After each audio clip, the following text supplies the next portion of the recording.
Hello, hello, hello, everyone, and welcome to an episode of Y'all's Coffee Chat with me, Cerebral Snaps, where I will be hosting the study You Are, Realizing Who You Are Because of Who God Is by Emma May McDaniel. And so, as we dive into this study, I hope you have like your smoothie, tea, whatever you need to as we jump into the study. So I'm going to start with day one, and day one is you are not her. So it says, I was driving down the road one day and noticed that a couple of cars came from behind me, sped up, and got in front of me. My initial thought was that I was going too slow because of how fast they were going.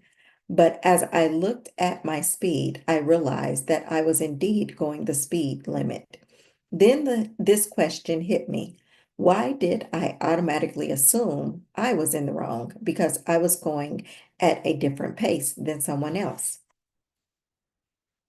How often do we do this in life? We glance at our right or to our left to see others moving at a different pace than us or look different than us.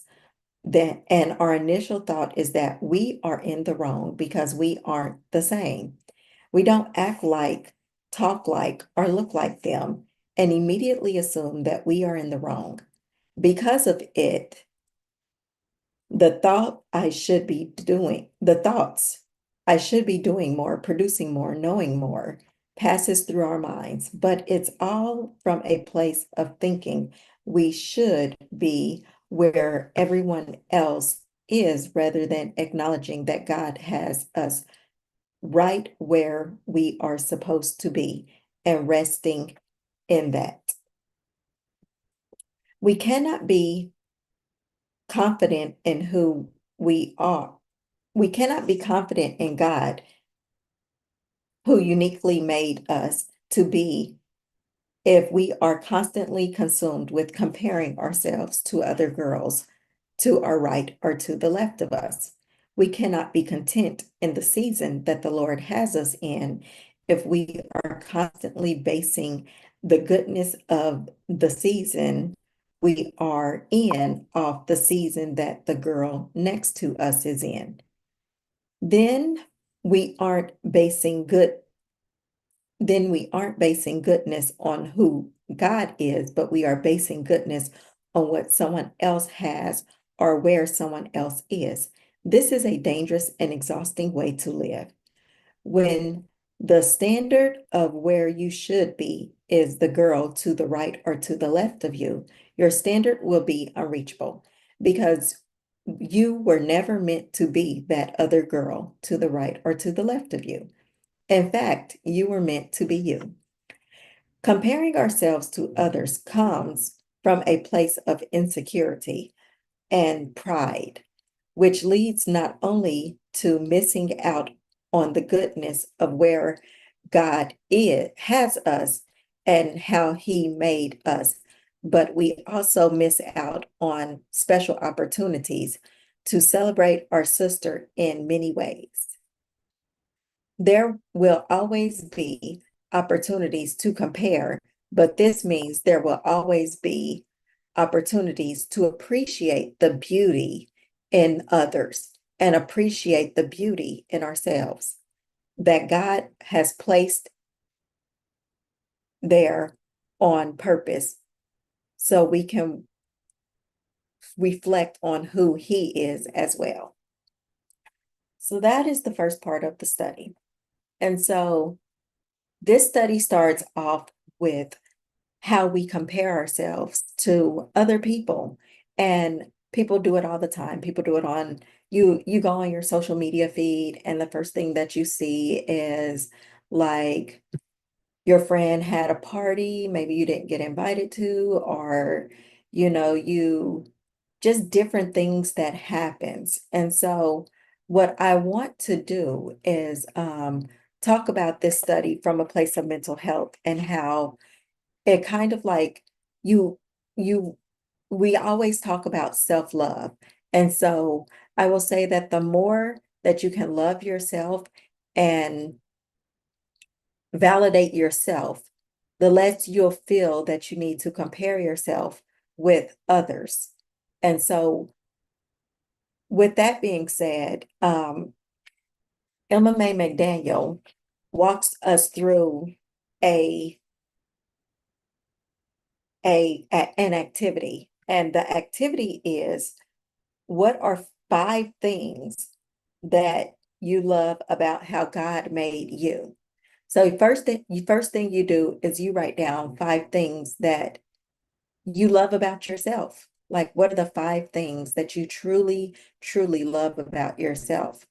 Um, Again, because it's important to validate yourself than to let other people validate yourself. Because if you can celebrate yourself, then you don't need other people to celebrate you. And then the next thing in her study is, once you get your 5 things where you can celebrate yourself, then we want you to write down 5 things in her, this is also in her study, where you can celebrate how God made your sister, your friend, your coworker.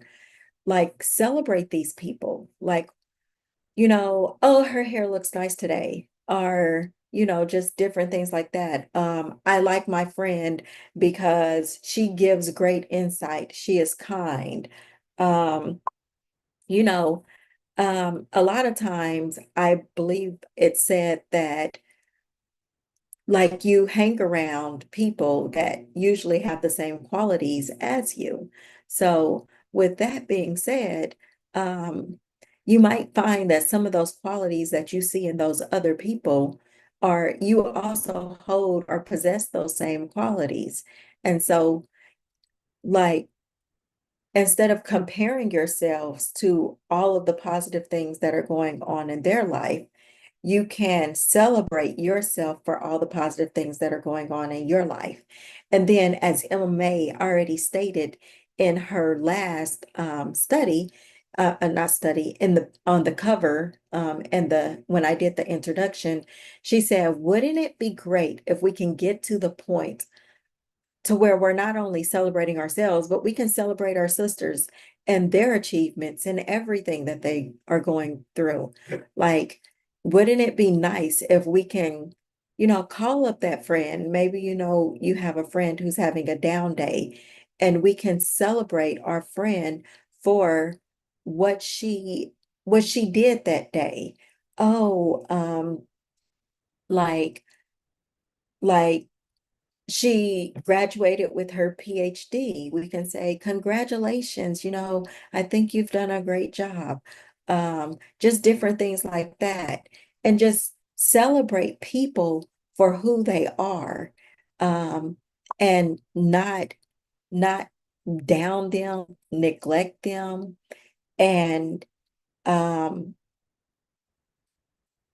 and things like that. But also, don't put yourself into a place of, I should have done this. I should be here by now. I should. That's, I feel like the should list is the wish list. It's not where you are. And so you should not down yourself for where you think that you should be. You should celebrate yourself for the wins that you have accomplished. So, like, some of the wins, depending on how bad your mental health is or how great your mental health is, some of your wins could be, oh, I got out of bed this morning. I had a wonderful morning. I cooked myself breakfast, you know, or, um, and I'm talking to a wide range of people. So, and another one of your wins could be, maybe you have a job or you go to school. I got an A in my class, you know, celebrate yourself. Or, um,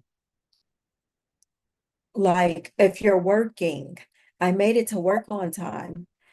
Like, just the different things. Celebrate the small wins, because if you can celebrate the small wins, when you have the big win, you will learn to celebrate that one as well. And you won't already be in a habit of shaking off the big win because you shook off all the small wins that you've done in your life.